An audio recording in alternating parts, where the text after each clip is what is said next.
بسم اللہ الرحمن الرحیم۔ السلام علیکم ورحمۃ اللہ وبرکاتہ۔ میں ہوں نعیم ارمان صدیقی، آپ دیکھ رہے ہیں صدیقی ایسٹرالوجی چینل۔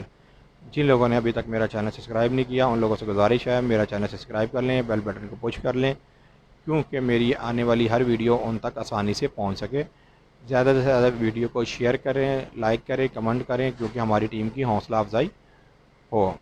آج کا ہمارا ٹاپک ہے منگل کی نحوست کیا ہے اور منگل کی نحوست کس طرح پتہ چلتی ہے اور منگل والوں کے لیے کیا مشکلات ہوتی ہیں۔ میں اس ویڈیو میں آپ کو منگل کی نحوست اور یہ سارے معاملات اس ویڈیو میں بتانے کی کوشش کروں گا۔ آپ سے گزارش یہ ہے کہ اس ویڈیو کو پوری دیکھیں۔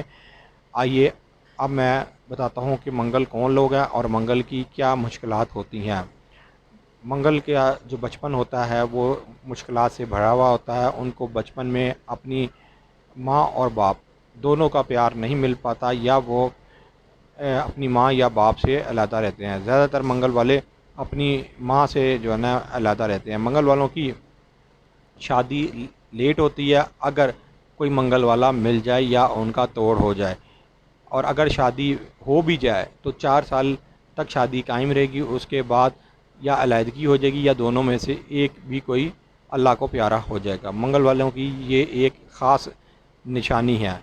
اگر منگل والے اپنا صدقہ دے لیتے ہیں یا منگل والے منگل سے ہی شادی کرتے ہیں تو ان کے لیے زیادہ فائدہ مند ہوتی ہے۔ وہ دنیا کے اندر ہر طرح کی کامیابی حاصل کر سکتے ہیں۔ جو منگل والے، اگر لڑکا بھی منگل ہے اور لڑکی بھی منگل ہے، دونوں کی اگر شادی ہو جاتی ہے وہ شادی یادگار قسم کی شادی ہوتی ہے۔ اب زائچے سے منگل کس طرح پتہ چلتا ہے؟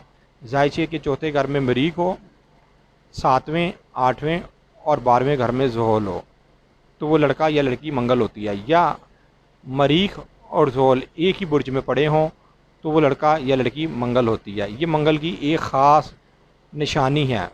منگل والوں کو زیادہ تر کوئی وبائی امراض بھی رہتا ہے۔ منگل والوں کے اکثر جھگڑے رہتے ہیں کسی نہ کسی وجہ سے، اور عجیب و غریب ان کو پریشانی رہتی ہے کسی نہ کسی معاملے سے۔ ویسے تو منگل والے ترقی تو کرتے ہیں، لیکن ان کی سب سے بڑی رکاوٹ ان کی شادی ہوتی ہے یا ان کی دوستی ہوتی ہے۔ یہ دو ان کی رکاوٹیں ہوتی ہیں۔ دوستی ان کی زیادہ دیر تک نہیں چل سکتی، شادی ان کی زیادہ دیر تک نہیں چل سکتی۔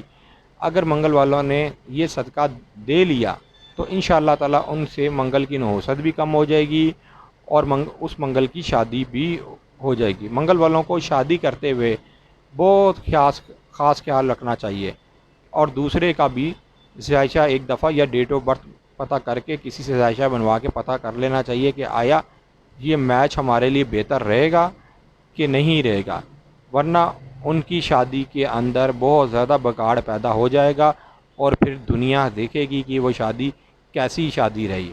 اس شادی میں جب شادی ہوگی تو پہلے دن سے ہی لڑائیاں شروع ہو جائیں، حتیٰ کہ یہ بھی دیکھا آیا کہ بارات آئی ہے تو دولہے والے اور دلہن والوں نے آپس میں لڑنا شروع کر دیا، یہاں تک لڑنا شروع کر دیا ہے کہ ایک دوسرے کے گریبان تک پکڑ لی ہیں۔ یہ منگل کی ایک خاص نشانی ہے۔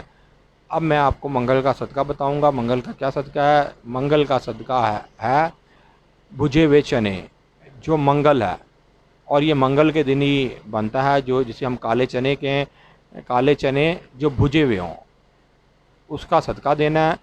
اس کا 9 منگل صدقہ دیں، کسی منگل میں بھی کوئی ناگا نہ ہو، اور منگل والے زیادہ تر یا مالکو یا قدوسو پڑھیں۔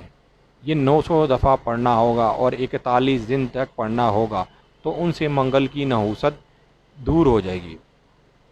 اب اپنے دوست نعیم ارمان صدیقی کو اجازت دیں۔ یہ میں نے آپ کو منگل کے بارے میں بتایا ہے کہ منگل کون سے لوگ ہیں، منگل کو کس طرح کا صدقہ دینا چاہیے، اور منگل کو کیا کرنا چاہیے کہ ان کی شادی ہو جائے۔